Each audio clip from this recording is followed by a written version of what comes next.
அம்மா, முதல் நாள் எங்க வீட்டுக்கு வந்தப்போ ஆர்த்தியை தானே மருமகளா ஆக்கிக்கணும்னு நினைச்சு வந்தீங்க. அதுதான்மா சரியான முடிவு. எனக்கு பதிலா ஆர்த்தியவே உங்க பையனுக்கு கல்யாணம் பண்ணி வச்சிருங்கம்மா. என்னை விட உங்க பையனுக்கு பொருத்தமானவ அவதான். நிறுத்து. அத சொல்ல நீ யாரு? என் பையனுக்கு யார் தகுதியானவன்னு எனக்கு தெரியாதா?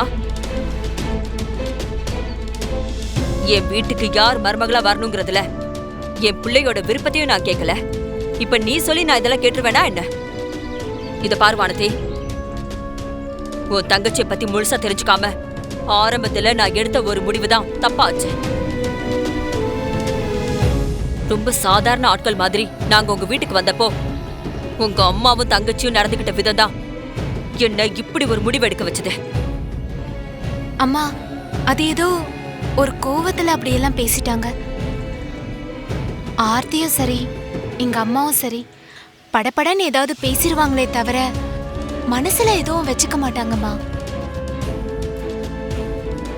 படிப்புலயும் சரி அழகுலயும் சரி ஆர்த்தி தாம்மா உங்க பையனுக்கு ஏத்தவளா இருப்பா.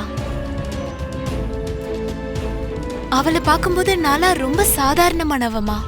எந்த பாவமும் அறியாத அவ ஏன் இவ்ளோ வேதனை அனுபவிக்கணும்? அவளை அழ வச்சு நான் கல்யாணம் பண்ணிக்கிட்டா அது நல்லாவமா இருக்கும். அதாம்மா சொல்றேன், உங்க வீட்டுக்கு தகுதியான மருமக அவதான். ஆர்த்தியவே நீங்க உங்க மகனுக்கு கல்யாணம் பண்ணி வைங்க. உங்களை நான் கெஞ்சி கேட்டுக்கிறேம்மா. நான் இவ்ளோ சொல்லியும் உன்னால இத புரிஞ்சுக்க முடியல அம்மா. இத்தனை நாள் இல்லாம திடீர்னு நீ வந்து இப்படி பேசுறத பார்த்தா வீட்ல உள்ளவங்க சொல்லி நீ வந்து பேசுற மாதிரி இருக்கு. ஐயோ, அதெல்லாம் எதுவும் இல்லம்மா. அவங்க கட்டாயப்படுத்தாம நீ இந்த முடிவுக்கு வந்திருக்க மாட்டேன்னு எனக்கு நல்லாவே தெரியும். இந்த குழப்பம் எல்லாம் இன்னையோட தீரணும்னா நான் வந்து உங்க அம்மா கிட்ட பேசுறதா சரியா இருக்கும். நீ வா, உங்க வீட்டுக்கு போலாம். அம்மா, நான் சொல்றது கொஞ்சம் கேளுங்க. அம்மா, அம்மா ப்ளீஸ்மா.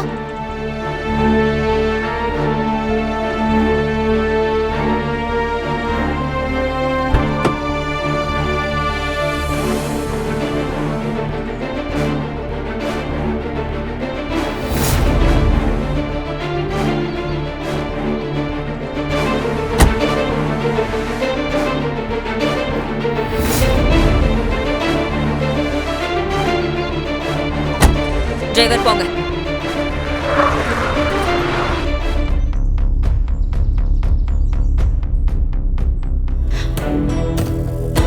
இது எங்க வீட்டில் நடக்கிற முதல் கல்யாணம். இது பிரச்சனை இல்லாம எல்லாரும் ஒத்துமையா இருந்து நடத்தணும்னு நான் ஆசைப்படுறேன்.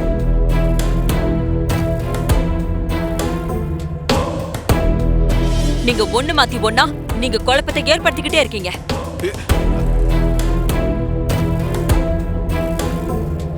முதல்ல உங்க சம்சாரம் வந்தாங்க, எங்க கிட்ட சண்டை போட்டாங்க. அதுக்கப்புறம் உங்க சின்ன பொண்ணு என் பையனை தனியா பார்த்து பேசி அவன் மனச மாத்துறதுக்கு முயற்சி பண்ணிருக்கா. இது எதுவுமே சரி வரலன்னு இப்ப வானத்தேவே இந்த கல்யாணம் வேண்டான்னு சொல்ல வச்சிட்டீங்கல்ல? வானத்தை கல்யாணம் வேண்டான்னு சொன்னாளா? என்னம்மா சொல்ற நீ?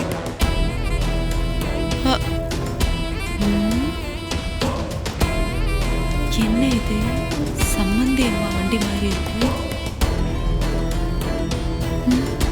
ஐயோ, இந்த அம்மா வேற இப்ப வந்திருக்கும் போல இருக்கே. எதுக்கு வந்திருக்குன்னு தெரியலையே.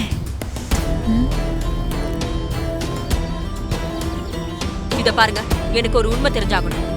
இப்ப இந்த கல்யாணம் வேணான்னு சொல்றது யாரு? என்ன இப்படி வந்து கத்திட்டு இருக்கு? எப்படியாவது சமாளிச்சு அனுப்பணுமே.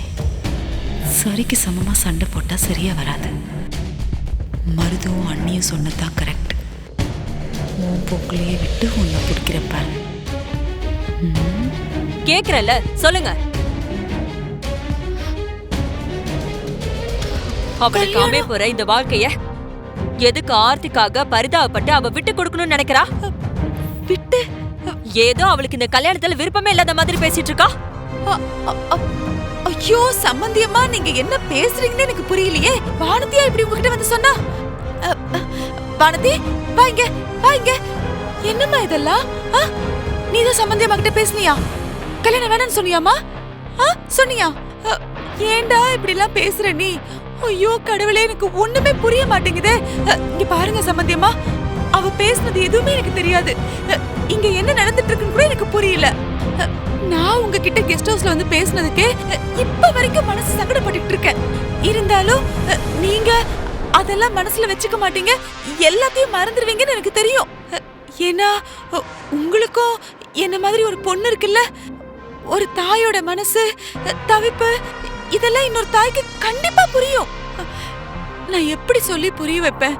இங்க பாருங்க சம்பந்தியம்மா, உண்மையை சொல்லணும்னா அன்னைக்கு எனக்கு இருந்த மனநிலைக்கும் எனக்கு இருந்த கோவத்துக்கும் என்னை சுத்தி என்ன நடக்குதுன்னு கூட எனக்கு ஒண்ணுமே புரியல சம்பந்தியம்மா. நான் உண்மையதான் சொல்றேன். அதுக்கப்புறம் நிதானமா யோசிச்சு பார்த்ததுக்கு அப்புறம் தான் உங்க பக்கம் இருக்கிற நியாயம் எனக்கு புரிஞ்சுது. என்ன சொல்றது? எவ்வளவு நாளா அன்புக்கும் ஆதரவுக்கும் நீ இங்க எவ்வளவு ஏங்குறேன்னு எனக்கு நல்லா தெரியுமா.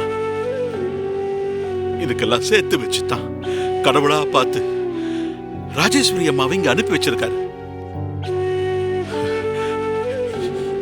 என்னை விட அதிகமா உன் மேல அன்பும் அபிமானமும் உள்ள ஒரு ஆள் உனக்கு இன்னைக்கு கிடைப்பாங்களான்னு எனக்கு தெரியலம்மா. இத்தனை வருஷமா நீ கும்பிட்ட அந்த முருகன் தான் இப்படி ஒரு நல்ல வாழ்க்கையை உனக்கு கொடுத்திருக்காருங்கிறத முதல்ல நீ புரிஞ்சுக்க. இந்த கல்யாண விஷயத்துல இவ்வளவு குழப்பம் நடந்தோம், உனக்கு ஒரு நல்லது நடக்கணுங்கிறதுல அந்த ராஜேஸ்வரி அம்மா ரொம்ப உறுதியா இருந்தாங்க பாத்தியா. அப்படிப்பட்ட மனச போய் நீ சங்கடப்படுத்திட்டியம்மா.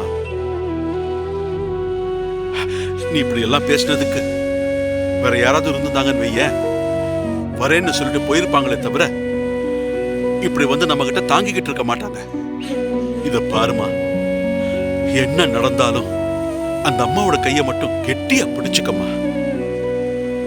நீ நினைச்சு பார்க்க முடியாத ஒரு அவசரத்துக்கு அவங்க கண்டிப்பா உன்னை கூட்டிட்டு போவாங்க. அவங்கதான் இனி உனக்கு எல்லாமே.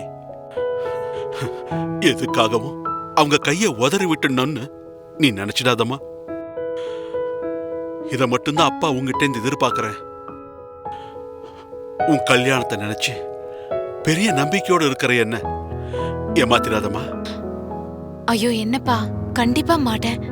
இவ்ளோ நடந்ததுக்கு அப்புறம் இனியும் அவங்கள விட்டு விலகணும்னு நினைக்க மாட்டேன்பா. இது சத்தியம்பா.